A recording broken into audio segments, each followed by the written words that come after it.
Okay, I'm gonna try to do this with the small amount of time that I have. Baby cam monitor's coming down, so I know it's serious. This is a video that's probably going to be not interesting to most people, and I very much expect this video to be interrupted, but we're gonna go for it anyways and give it a whirl. I have been really fascinated with the Chinese economy, China in general. Now, this is not just, take all of this as like, I'm just a coworker that you overhear at the water cooler. Don't take anything I say or am about to say as any sort of fact or anything that is even educated. It's just me talking into the wind. There is a company in China called Evergrande. They are the largest real estate developer in China, possibly the world. I don't know. Now, I think everybody's familiar with those like ghost towns that exist in China, these big cities that are pretty much like nobody lives in them. But a lot of people sort of speculate that these cities have been sort of a facade for China's economic growth. Now, over the last 4 decades, China has pulled a tremendous amount of its citizens out of poverty. And that has largely been through a lot of this development. They've had a very much growing middle class, and it's proven to be very strong, arguably much stronger than the United States, or at least in a more positive trajectory in the United States. However, because China is not like us, and they have a centralized government that loans money out just like a bank would to private businesses, but they do it much more face value and on a larger scale. They've been giving tremendous amounts of money to this Evergrande company. They've been giving these loans that essentially allow them to go and build these skyscrapers. Now, I remember when I was in Qingdao, China, just a couple years ago, the thing that I remember most about in terms of their city skylines is there are more cranes than there are buildings. There is more construction than there is anything else in China, at least in Qingdao. And from what I understand and from what I've read, that seems to be kind of the status quo throughout China in general. They build stuff very quickly and at a high rate. Everything that I remember in Qingdao was under construction constantly. And there were buildings that were going up at a really high rate.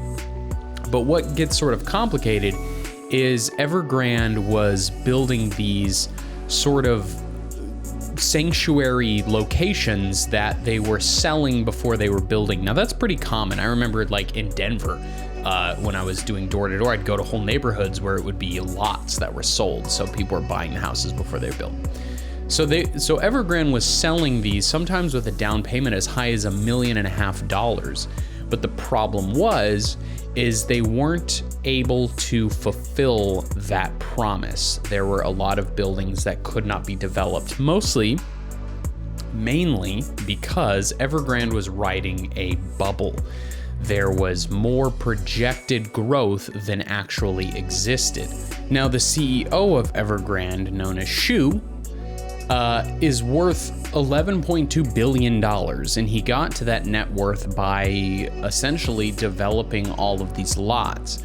But like I said, he overextended his ability to promise these construction projects, and Evergrande found themselves in a tricky situation where they were no longer able to pay off their debts. And the Chinese government, to a certain point, said, hey, time's up. You guys need to manage your debt because it's really high. And that's kind of unlike the United States in terms of the government just doesn't operate that way. It's not handing out loans necessarily, or at least, again, it's not advertising that it does that. Much like what happened with the Taj Mahal was it the Taj? Whatever that casino was in Atlantic City that Donald Trump owned, the $1 billion project where contractors started getting unpaid. Well, that happened to Evergrande, where the contractors were not getting paid for these projects.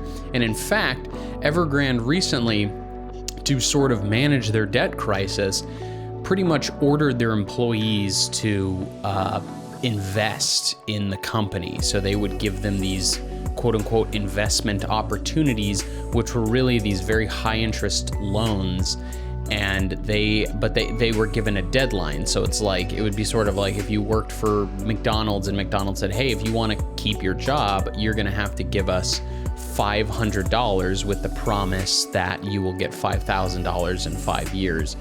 But most of the employees at McDonald's might not have that $500, but they're really strong-armed into it. And many of these employees borrowed money from their families.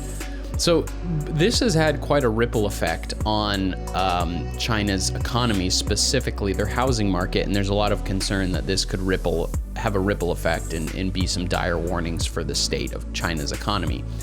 But I find it very interesting because it's kind of this clash between this, what's traditionally a socialist ideals of the Communist Party that exist in China, which is that, everybody benefits from the country's success.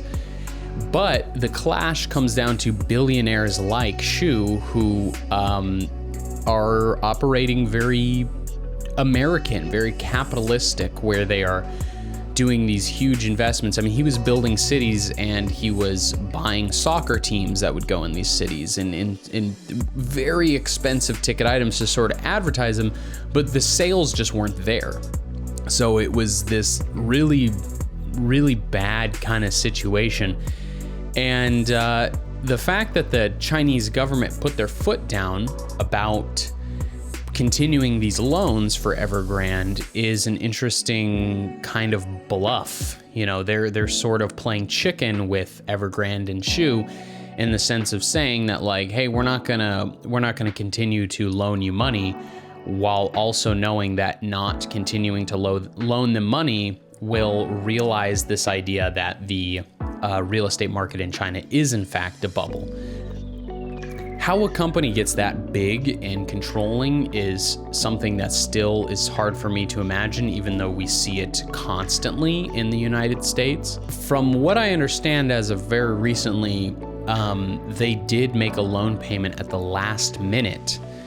And they also outlined that they do recognize that this may be somewhat of a fantasy for their company, that they may not be able to fulfill certain financial promises that they've made in the past, which is pretty much them admitting that, yeah, no, we're not doing so hot. And they're like on the brink of financial collapse. And this is something that was sort of like predicted. I remember watching a Vice documentary in 2017 on those ghost cities that I talked about. And they sort of predicted this very situation. I mean, this was long before anyone realized how out of control Evergrande's situation became. But it is wild that this is actually becoming realized. And it may be a bad thing for the middle class of China, because already the housing market has gotten to an inflation point where young people don't feel like they can buy houses, which sounds familiar. And that could spell some sort of doom for Chinese economy. He's waking up, so I'm gonna cut this video short. I don't know, this is just sort of on my mind. I find this stuff interesting and I like to talk about it. And if I can't talk about it here, then why am I even doing these? Okay, I gotta run. I gotta run and take care of him. Bye.